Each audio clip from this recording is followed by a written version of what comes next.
Whoa! 625K views one day ago? How America's debt spiral could spark the next crisis? This is a video made for me. America's debt spiral? Next crisis? Tons of views one day? Our fiscal situation is a 350-pound, 2-pack-a-day smoker on the ICU table.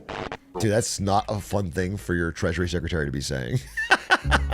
Pack-a-day smoker.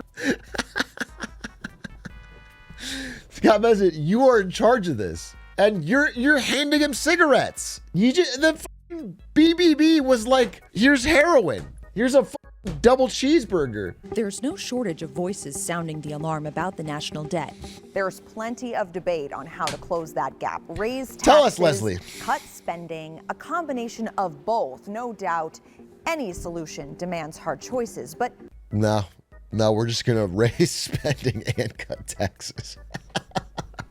We're just gonna say nah, and we're just gonna it'll be, someone else will figure it out. Someone else will figure it out, bro. I often liken this to the invisible dog fence, where you really don't want to hit it, but you won't know until you do. And it seems like the U.S. is almost intent on finding out where that tipping point is.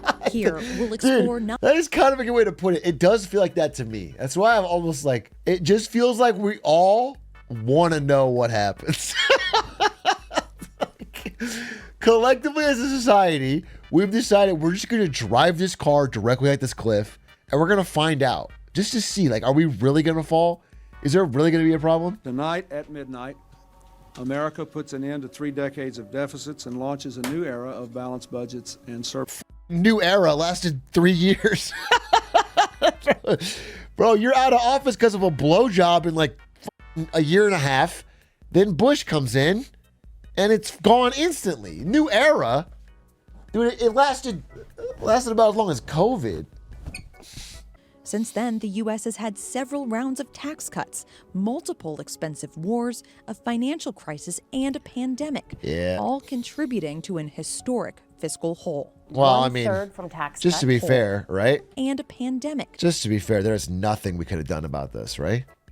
Like, we had to have the tax cuts. Tax cuts, multiple. We had to have the expensive wars. We had to handle the financial crisis with a giant bailout. And then I shouldn't have eaten that bat. That's on me. And a pandemic. what does the model tell you in real time about the current state of our deficit? Fiscal policy is not sustainable. The economy essentially blows up. There's so much debt under current law. I can't think of a job that would be more frustrating. What a waste of time. To spend all your day creating models to just tell you something that you know is not going to change. Just making models that show if you do this, you can cut debt. You can do this, cut debt. You can do this, raise taxes, and then no one does it. The Congress completely ignores you. The president completely ignores you. A default is when a borrower can't make payments on a debt, but that's unlikely to happen to America because we have ways to get around it. The problem will not be a default. We're not going to default. We're going to print, and then you get the problems associated with that. What do you think the Just don't tell likelihood anyone? is that the U.S. does experience a crisis related to its deficit or debt levels? I think that there's more than a 50% chance that in 3 years, give or take a year or two, that we will experience a trauma if we don't. So I'll be honest with you. When the guy earlier said within 20 years, I kind of laughed and I was like, it'll be way sooner than that. The reason I said that is because I just read this guy's book. So, so I'll let him take it from here. But I just read this guy's book and I am kind of debt pilled on what Ray Dalio was saying. But the way he laid it out in that book did speak to me. And it does feel like it's around a 3-year thing. Just because, and I'll explain it like very shortly, just because we are already going out to market and asking to borrow money. This is called a treasury auction. And some days we're getting no bids. Like people are just not wanting to buy our currency or buy our debt right now. Oh, the book's name is How Countries Go Broke. And the book is just, it's 2 pages long, 72-point font, and it says, "They go woke." And that's it. It's an expensive book. I feel like it's a valuable lesson, but I didn't get a lot out of it. I think of myself being very much like a doctor. I watch the plaque build up in the system. I always said it was unhealthy, but I have not said before that the supply-demand picture is a very serious picture as it is now. That's because Dalio has studied That's the how book. countries go broke. This is the book. And says his research to raise money and help pay for the growing deficit, the U.S. government issues and sells treasuries. When investors start getting They're jittery, just saying what I was just saying.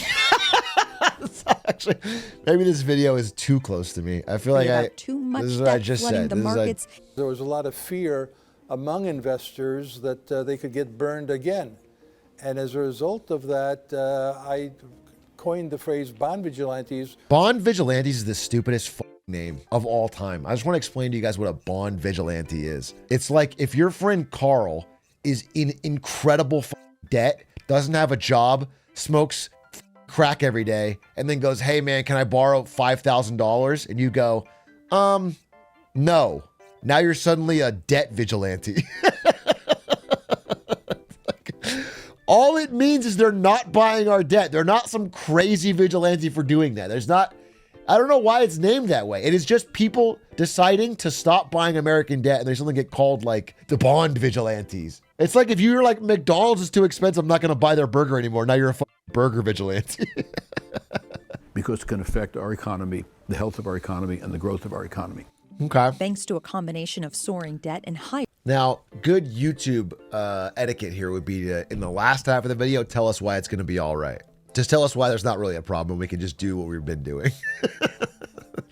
Like, you set up the problem, you got me worried, but now you need to wrap it up with like a, but we're all rates. good. The U.S. Okay? The cost to service the U.S. debt is expected to be 18% of total tax revenue this year. Love that. In 2022, that figure was less than 10%. Let's get that number up. You've borrowed so much that your interest payments are growing as a share of the federal budget. I think it'll be dope if we can get to a time where every tax dollar we collect just goes to paying interest on previous debt. I think that'd be awesome. And we don't have any roads, we don't have any schools, we don't have any military, we don't have any healthcare. We everything that we collect should just go towards interest. It'll feel good in a way. The tax and spending legislation that just passed has garnered mixed reactions about what it may mean for the deficit. The nonpartisan CBO has estimated it would increase the deficit by trillions Wrong, fake over news. the next decade. I think the bond vigilantes are essentially correct. The U.S. should not be running a deficit like this. But for whatever reason, we're not at the levels yet where debt sustainability is. Dude, crazy here's from Tom. This guy's the biggest, everything is always up shill of all time. This guy's Tom. He just goes on TV and tells everybody everything's about to moon. It's about, the S&P is going to be at 50,000. Yeah, he's a perma bull. It used to be that people would say, it's okay to borrow from the future generations because they're going to have a higher standard of living anyhow. But right now, it's a very risky moment where it's quite clear for younger generations, they don't know exactly what they're inheriting. I mean, if we can somehow get this to where all the problems fall on Gen Alpha, we could agree to that, right?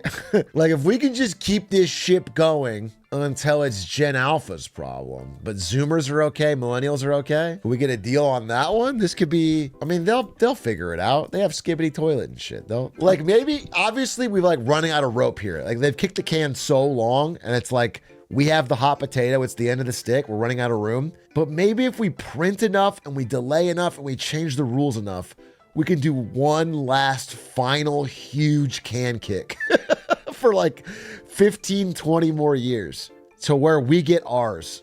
And then we put it all on them. Scanlon says young people risk not ever having access to Social Security, Medicaid, and Medicare. Listen, I don't mind not having Social Security. For me, it's an honor just to pay for the elderly of today. My dream would be to work my whole life paying into it, and then right as it's my time to check cash out, they say it's all out. And they say, but you did a good job for the elderly before you. I guess that's just my, like, that's the plan. We'd be heroes. Just something to make me grind harder. Yeah, exactly. Crisis, so forth. What happens now when debt itself is the problem? You can't use debt to get out of the debt problem. Watch us! It's too late at that point. One thing that that means that interest payments are going up. So that is a really major problem for a superpower, that it is in a game of chicken with another superpower. I mean, Do our adversaries? it's wild because both China and America are taking on debt. It's just like this It's like the Cold War, but we're both Russia. It's our turn to prosper, and in so doing, use trillions and trillions of dollars to reduce our taxes and pay down our national debt, and it'll all happen very quickly.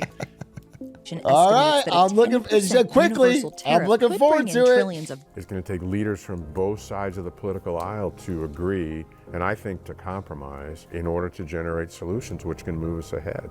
And with the political divide bleak video, bro. increasing, that becomes harder and harder. He didn't mention female character leads in video games at all. So I feel like he doesn't have the finger on the pulse of what's actually at fault in this country. He didn't talk about video game journalists at all, who are a huge threat. Yeah, so I don't know. I feel like it covered some of what's the problem, but not all of it. Yeah, I mean, this video couldn't have said it better. This video's perfect. This video summarized and encapsulated things I've been talking about on the Clip channel forever and just fully agree with. This is like where my mindset is at on the debt. It's just, this is the way it's going to break down, and this is what's happening, and we're on this path, and it just feels like we're not going to do anything until there's a crisis.